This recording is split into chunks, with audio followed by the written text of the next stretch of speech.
Hi, it's TOavn again, and today I'm going to describe how I mix and master my tracks. And yes, I do use reference tracks, and I'm also going to show you how I do that. The tools that I use is pretty much just three things. Maximus is to see what's happening in the low, mid and high bands dynamic range. Span is just so that I can see the balance of the overall frequency spectrum. It's like the thing that I rely on the most. I have been using this for 7 years now. And loudness by Goodhertz for the love stuff. I'm going to use this very simple feature garage song as an example. But first, you go to your master, then add Maximus, enable linear phase mode so that you have a somewhat perfect representation of what's happening, and disable the post high pass filter. Then remove all the visual shenanigans for less clutter.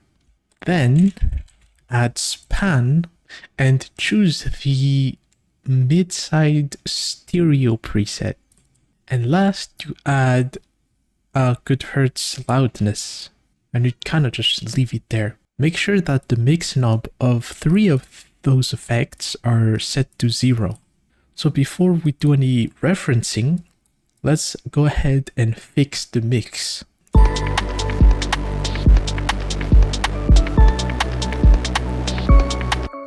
The bass is obviously occupying a little bit too much of the frequency spectrum. Let's go ahead and fix it by removing all the high frequencies because we don't need this to be present. So removing all the highs helps with that. Now you can hear that it's much cleaner. Now let's check the mid, like what's up on the mids. There's this main melody that is kind of like the main thing. So as you can see, it does not have a lot of high end.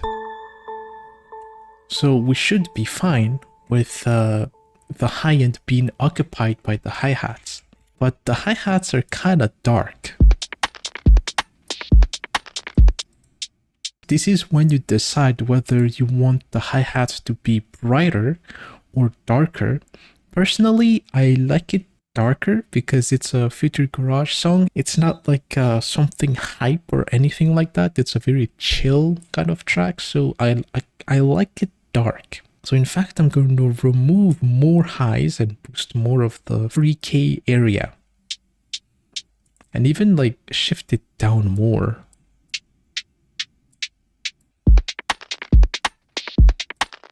Then let's look at the loop. It's also pretty dark, like it's kind of occupying this space right here, which the melody is also there. So since this is not the focus of the track, I'm going to remove the frequencies that are there. This can sit alongside with the really dark hi-hat. Or yeah, around here is fine too. I'm gonna choose a less steep cut, and like that, it's also occupying a little bit of the high end.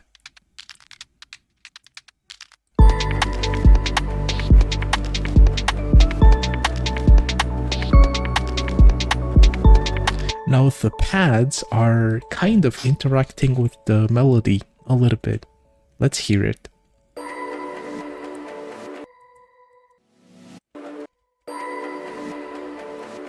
So yes, it is right there. So let's add another EQ, like a post EQ, like a last EQ. And what I'm gonna do is literally just do this. And like right now, I feel like I'm removing like the main frequency of the sound, which is bad. I kind of like the like this frequency of this sound. I kind of like it.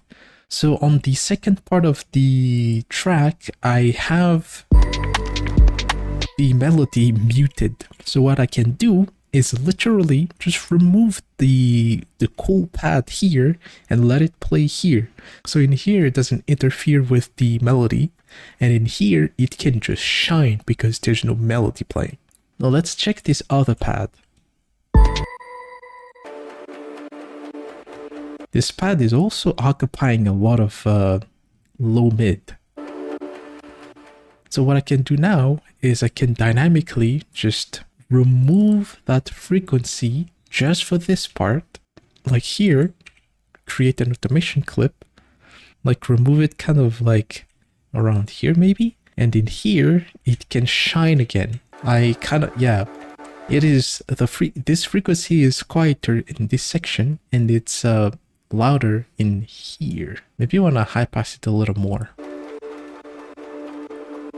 like that. Now this, in my opinion, deserves a little bit of boost. It might interact with this, but it's fine because the tones are going to add up in a very nice, pleasing way. Since these are really still elements, meaning they're not moving much in terms of note, it's not trying to grab your attention. It's just playing as a soft element in the background. So it's fine if they're interfering. Well, in my opinion, at least. I'm gonna remove some of this just so that it's not too muddy. So this element is more high-end oriented. So I'm gonna remove some of the fundamental, not all of them. So like right now, it's more on the high end. Like you can hear more of the highs than this frequency right here.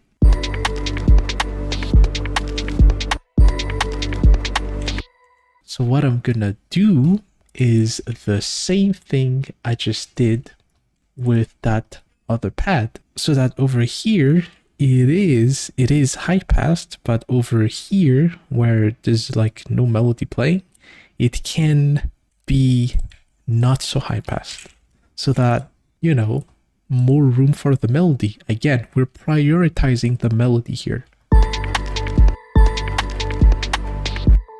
And then here, there's some of the fundamentals reintroduced. So in here, I just noticed this sound rather doesn't need too much of this because it kind of sounded good, like the high sounded good. So I'm going to do this, remove the low mid and boost the highs. I feel like it's a lot more gentle that way. Now that we kind of fixed the majority of the mix of this track, now we can do some referencing. And I'm going to be using another future garage song of mine, which is not finished. But yeah, you basically send it to the master. Now you open Maximus, you open Span, and you look at how it looks like, how the reference track looks like, how the dynamic range looks like, how the frequency spectrum looks like. So I'm gonna go ahead and set every band to comp off. Also do that. Now I'm gonna play it. As you can see, the sub of the kick is much louder than the sub of the sub. That's what I'm seeing, at least. And now I'm going to listen to my track.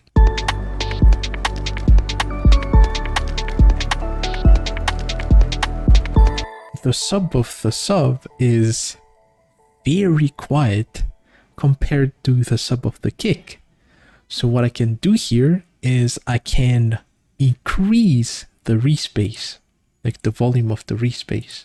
And the safest way to do that is to do it with a limiter, because you can still limit some unnecessary peak.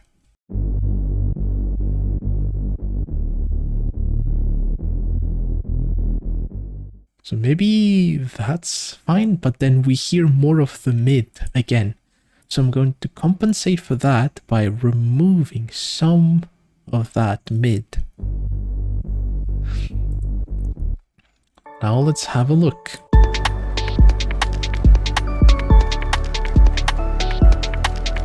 So So apparently it's not loud enough. Let's boost it even more.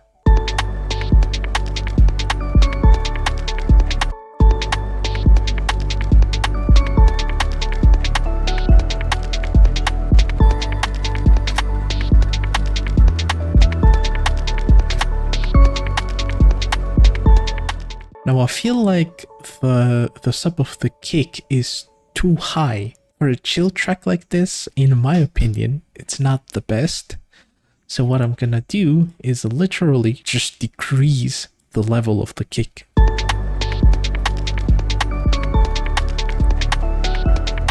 So that's a lot softer.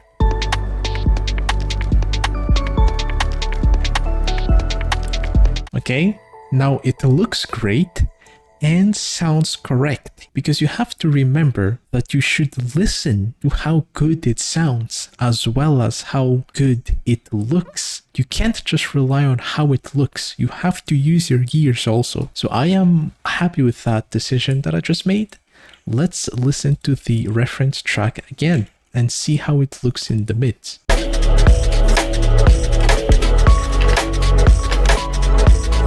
Now in here, it's very dynamic. It's rather obvious where the mid of the snare sits and where the mid of the overall element sits. What I'm seeing here is it's rather consistent, meaning not a lot of element are clashing in the mids. They're fairly balanced, and the dynamic range of the snare is obviously super audible, which makes sense. And the kick also, like there's a little bit of mid of the kick here. Now let's see our track.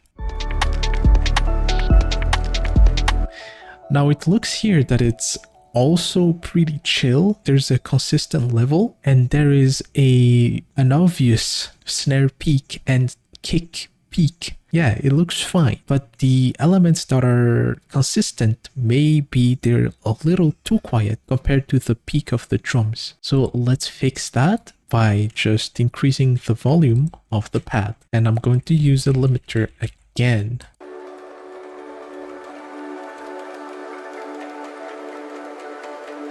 Maybe put the EQ after the limiter. So I just got an idea. I like the highs of the pads in this section, so I'm going to do the absolute same thing as I just did with the other band's level, which is doing this. So I'm just going to copy and paste it here. Now the melody is still in focus, even though we boosted the level of this pad. And this pad, by the way, is just a reversed thing, which doesn't really have a lot in it. It's very quiet, so it's fine if it has frequencies that are clashing with the melody, because you can't even hear it, you just feel it. Now this pad is also kind of quiet, so I'm gonna maybe not the EQ, because if I just boost the highs, it's going to interfere with the hi-hats. So I'm gonna use a limiter.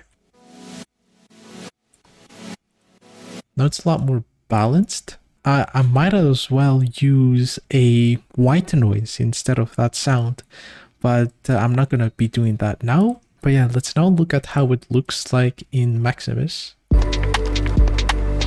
It's a little louder, which is better. I wanted it to kind of have the same look as our reference track. Now obviously this is a lot more like the mids of the melodic elements are a lot closer to the drum, but it's fine. We did a good enough job on our track. Now let's look at the highs. It's obvious that the only things that live up here are the drums highs, like literally the hi-hat, the shaker, and the snare. The kick doesn't even have that much high end, which is an aesthetic choice I made. I wanted the kick of that track to be doofy, like a doofy kind of kick instead of a dubsteppy kind of kick, which is very snappy, high-end stuff. Yeah, but yeah, as you can see in here, it's literally just the highs of the snares and the hi-hats, percussions rather. Let's look at our track. Same goes here. Literally just the highs of the percussions. And this indicates that if you're going for a soft track that doesn't have a lot of high-ends, other than just the percussions, like only the percussions have the highs, if your highs look like this, then you did a great job.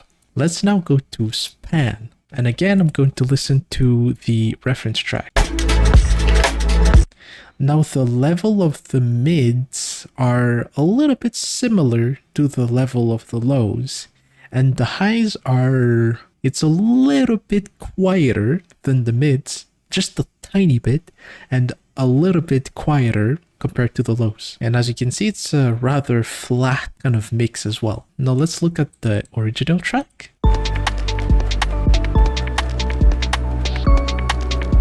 It kind of looks like the same. The sub is a little bit louder, which I don't mind. Maybe you've noticed it as well. The sub bass has a lot of side information, and we're going to get rid of that. Not a lot of it, but most of it. So that's the first problem that we've encountered so far. So we're gonna go ahead and go to this guy, and let's use patcher. Let's not be lazy today and do stuff. Mid-side EQ. Grab a stereo shaper. Make sure that all the faders look like this. It should snap around this area. So when it does, just let go of left click. In out difference, set it to 1. Right click on here and output. Audio, click on send 1. Now grab an EQ, hook the first EQ here, duplicate that EQ, hook that second EQ there. Now, that is the side information. So mid-side, yes. We can even like rename it so that we don't get lost. I think we can even set this to like monitor input and side so that we can see the side information. Those are the sides. And we can just get rid of this. Not too much, but a little bit. Now let's look at span. Now, depending on what you want, if that's still too much side for you, feel free to remove more. But for me, it's enough. It's enough cut. So now we can listen to the whole thing again. The side information of the lows are not too distracting anymore. And if you've done everything right so far, like if you made sure that not a lot of frequencies are clashing against each other, you can literally get away with just using a limiter on your master or a clipper because the mix is already good. You don't have to do anything on the master.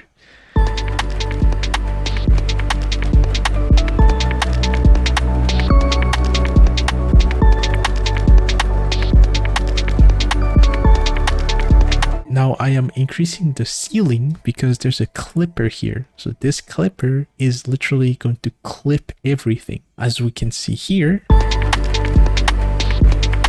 yeah, it's on 0 dB, but we can still kind of like combine a little bit of a limiting sound and the clipping sound, which in this case, since FreeT Limiter already has a clipper, I might as well just use that. The kick is clipping, which is not good because it's such a gentle kick and it just clips whenever it goes above the clipping threshold. So in this particular track, I don't think using a clipper works because it's too soft. The track is too soft. So I'm going to use a limiter.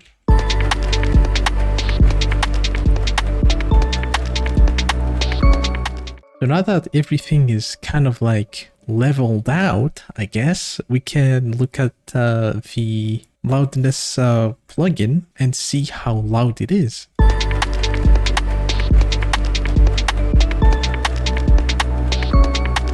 So -11,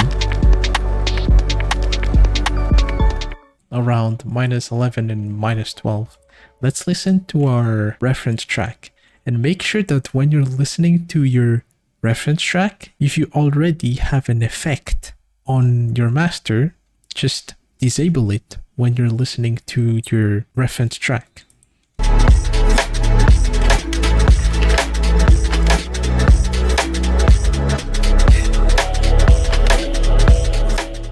this is around -9, -10. And I mean, it's not as soft as our track right now. Like the reference track in this case isn't very like, is not really worth comparing to this track right now because again, our reference track has a lot of high end and this doesn't have a lot of high end.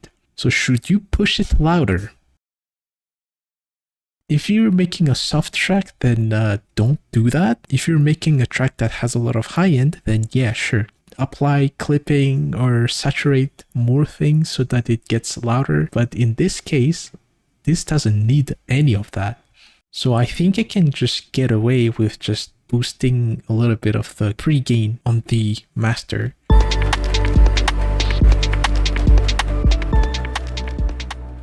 So that's about it. If you've learned something, feel free to like the video and subscribe also if you feel like doing it. And I'll see you next time. Bye bye.